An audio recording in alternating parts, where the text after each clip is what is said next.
There's a bend in the river where the willows are dangling and there's scarcely a ripple nor any breath of a breeze, and what might be beyond, unknown and unforeseen, could be merely my dream. I slowly steer to midstream. My paddle dips, silently working the water gently behind me. It serves to remind me of the power of the river and the life that it reflects. You know, I hear no roar of monster or rapid or the raucous squawk of a pair of parakeets. So without undue fear, yet noiselessly, lest I give my whereabouts away, I round the bend in my rude homemade canoe. I sight a sleepy settlement of mirrored river craft, lazy lanyards moored to mango root, vessels lashed together out of waste from dead cities.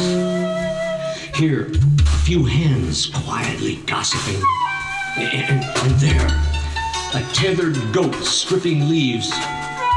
They're the only beings awake in this throbbing light. It casts no shadow. Even the insects are quiet.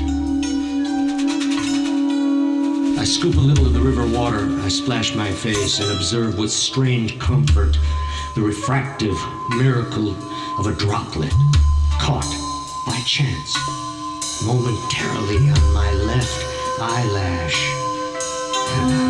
Every man's diamonds. I blink, prism dissolving,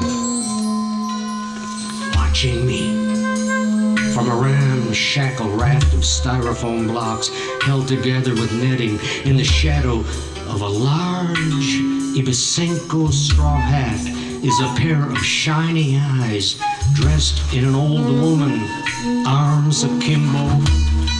Without speech, she invites me and turns, walking the length of her floating herb garden to enter a yurt-like structure. I glide in, make fast to the netting and clamber aboard. This yurt, made of pallet wood, is also bound with net. The whole, a host to rampant and exuberant creeper, while the garden is a gallimaufry of pungent color. In this heat, why is there a wisp of smoke rising from her stovepipe? Entering through the curtain flap, I wait. My irises dilate, my hearing sharpens, and so does the heart rate. We wait. Solidifying in the windowless gloom are outlines, forms, a low makeshift table, 3 cut logs for stools, lit by the glow of an open stove, and yes, it is indeed chilly. How? Wordlessly, the eyes bid me to draw up a stool. Where from? The beginning? Where to? The beginning. Without hurry, the hands take a taper to the coals, light a candle. The shelter shrinks as walls become visible. The same hands pour river from a jug into a small kettle and place it on the hob. Take from a pocket in their dress 2 pikelets, spear one with a long wire toasting fork, a fork she props carefully against the stove. Pikelets, inches from the glow. Another pocket surrenders a block of tea, shavings from which disappear into an earthenware teapot. Some dried leaves, root bark from a selection of different bunches hanging from the walls. I think you came for this. A careful aroma wraps me. I examine the objects on the table, each of them which seems to be bursting with other dimensions, as though painted by Van Gogh. The teapot, a handsome fellow. The French clasp knife burning with ancient youth. The amaryllis scintillating with innuendo. The wood-fired ceramic skull showing a rare sense of humor. Oh, alas, poor Yorick. 1,000,000 gigabytes of evolutionary memory, all locked up, from trilobite to gigabyte to twilight. Where from? Where to? The skull is wearing the Ibisenko hat, rakishly tilted.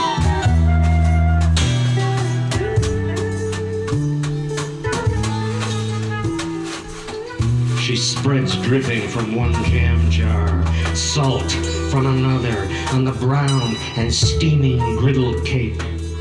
Offers the result to me. I sink my teeth into the spongy flesh. She spears the other pikelet and props it on the toast. The sudden intensity of flavor wipes my perception of color, and for some moments, everything appears as in daguerreotype. Only the sound of water restores me to myself as she pours, liberating pungency, recognizable from the garden outside.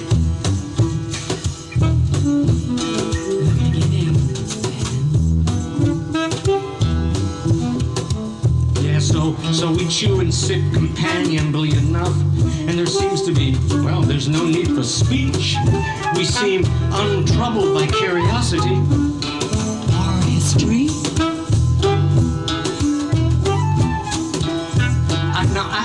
I'm taking some time to look at my companion. She's head to toe dressed in black. And what skin is on show? The hands, the face. They're too pale.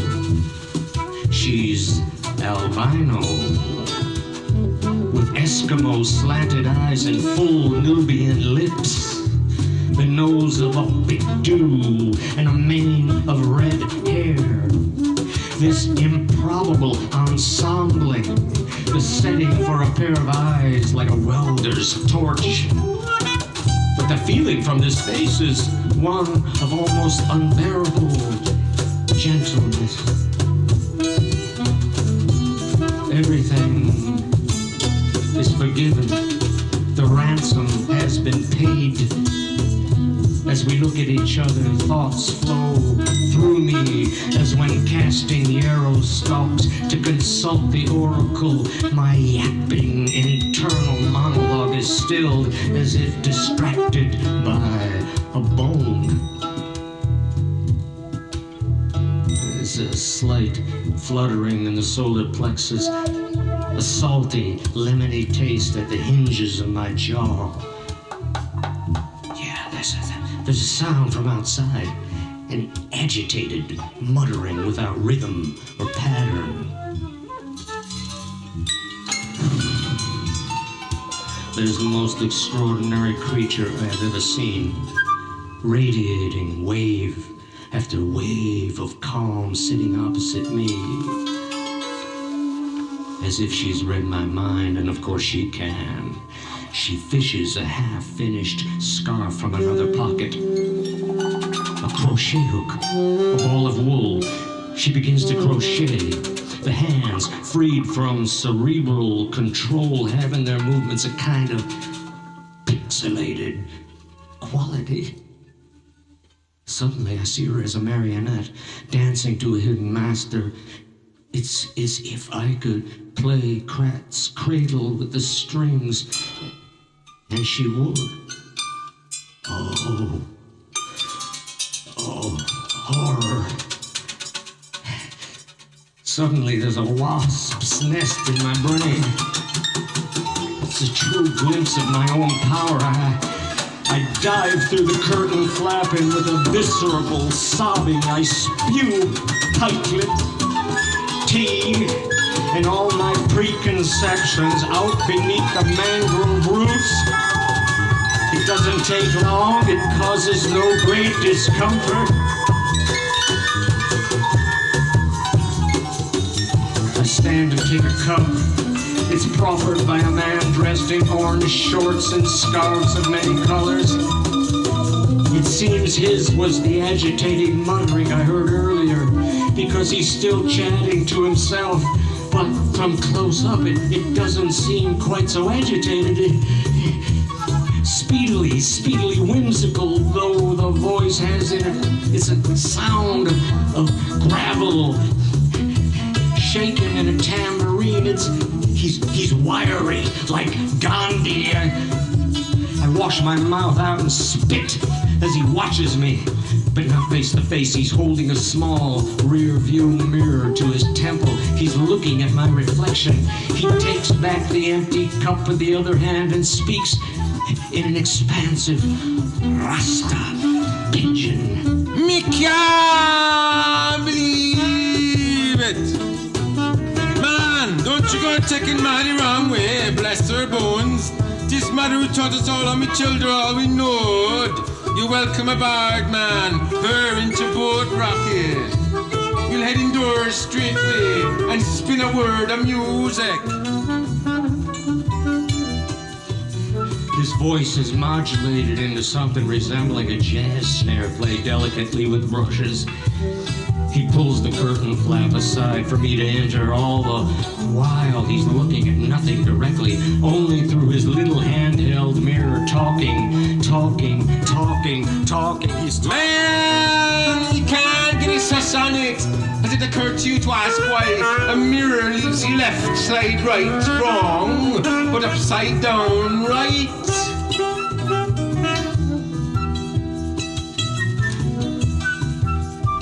He's speaking a slightly different elevated pitch, as if to the deaf or mentally slow or like foreigners.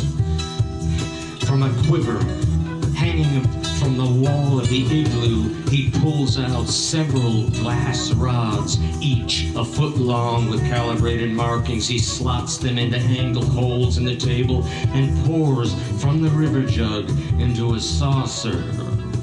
Man, you meet family. For him loving piece of it, you forgive your best brother in worth from big man. And you thank you living angels over this year, one singlest opportunity. For sitting up in bread blathering and in brain chattering, when that first note hit home to him heart of him homestead, jam it man. And don't be mean with him. Don't be giving me you don't know how, man. You wet him finger and you stroke him glass. Did him not originate your teacher nothing righteous? Me can't believe it. At the first tentative stroke of my fingers on the rods, he falls silent and he sinks to the remaining stool with a surprised expression on his face.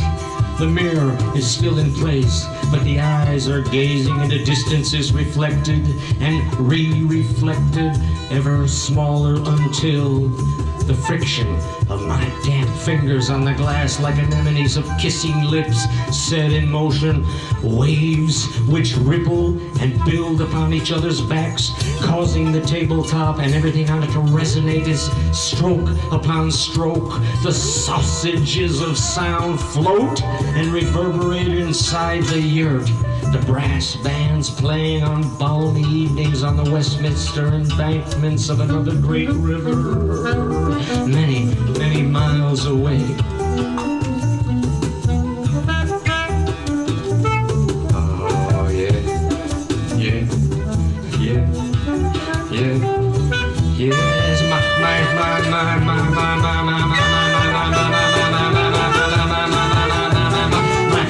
my river princess puts away her wool and empties the teapot on the floor, leaves it all, and then she tucks the lidless teapot under one arm and contrives with a palm over the mouth and a thumb over the spout to produce bellowings like a tabla drum, squirming tonalities as difficult to grasp as eels or slugs. The antiphony with my stroked glass sausage sounds. It's irresistible. And we hot up the pace. My foot's doing a syncopated 7 on the floor. She's massaging the even numbers. I'm breaking out in a sweat. Who would have thought the old granny had it in her? We are beyond arithmetic. The figures flash in a blur. Mirror man, he's risen to his feet in a shuffling, in a circle. He's circling on the spot, mirror to his eye, grunting the offbeat. And he's intoning as he twirls, surfing a wave, a rhythm. In wanting in water, in wanting in river, flowing through. You me child, we just turbulence, we just do ripple in the currency, streaming in them tide. Now he's dancing as he spins. The free arm snakes over his head to hold the mirror. The other, relieved of duty, makes those passes familiar to ice skaters or dervishes, which serve to increase or decrease the rate of revolution.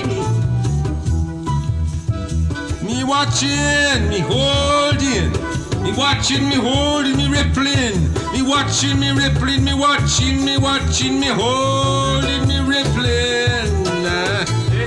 Yeah, and he's moving faster, and slowly faster, then even more quickly until it seems he must fall or beat, finally fail.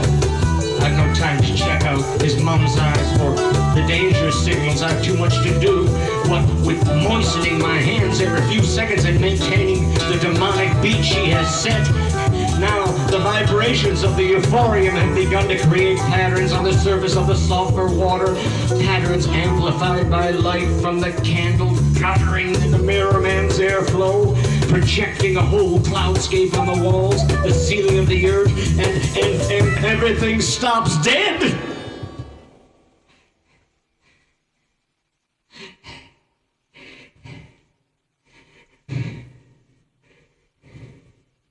As if frozen in a camera's eye, even the candle flame. No movement is possible. This is Ice 9. Silences. It's absolute. Well, how can I observe? In what vacuum can the nervous spark? Well, where does this feeling of panic or invisible struggle come from?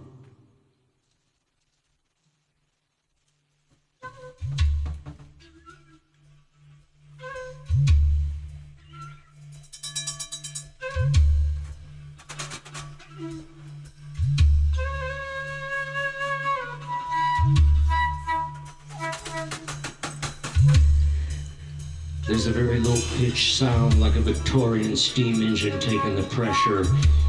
It's issuing from Mirror Man's wizened turkey throat.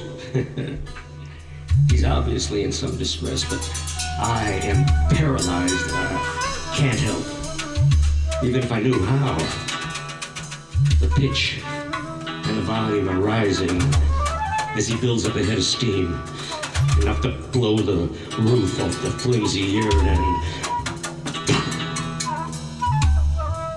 just like when you pop the ears at altitude by holding the nose and puffing out the cheeks. The surprise of release and emotion. Abruptly, Mirror Man, in a blur of movement, to snatch the ceramic skull from the table, dashed it into the glowing fire coals, and whipped outside through the flap. Footsteps thudding on the garden path, and the splash of a clean, running dive resonate in my hearing for what seems like long minutes. He's left the mirror on the table, in the spot vacated by the skull, which is now beginning to glow in the heat. I take hold of the mirror.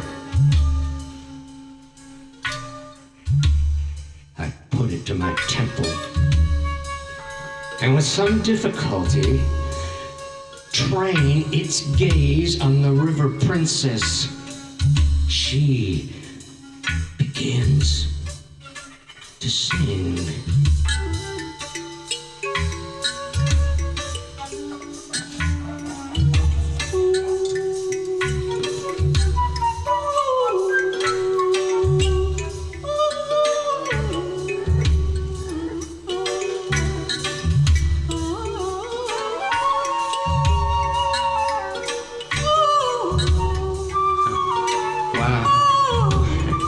If waves whispering glissando on the pebbles could speak, they would maybe tell us in 1,000 years of stories whence exactly they derive their skill. Or if towering thunderheads could roll back their history to the prime syllable of recorded time, maybe they could persuade us of their benign intent. But nothing could have prepared me for this voice. Nothing. Breath, depth, range of information, emotion, nets of spiraling cadences, multi-dimensional architectures, galaxies of black holes, spectra of color, light, shade. To listen is to be massaged, penetrated, cleansed in every follicle, capillary. Technically, I'm looking at her sideways through a chipped old car wing mirror.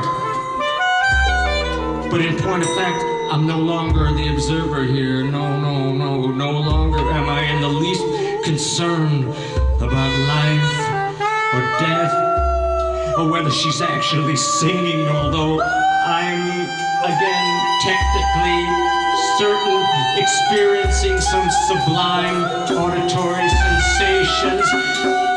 And from my sideways view, she's starting to look.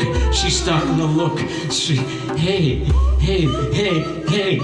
She's starting to look a lot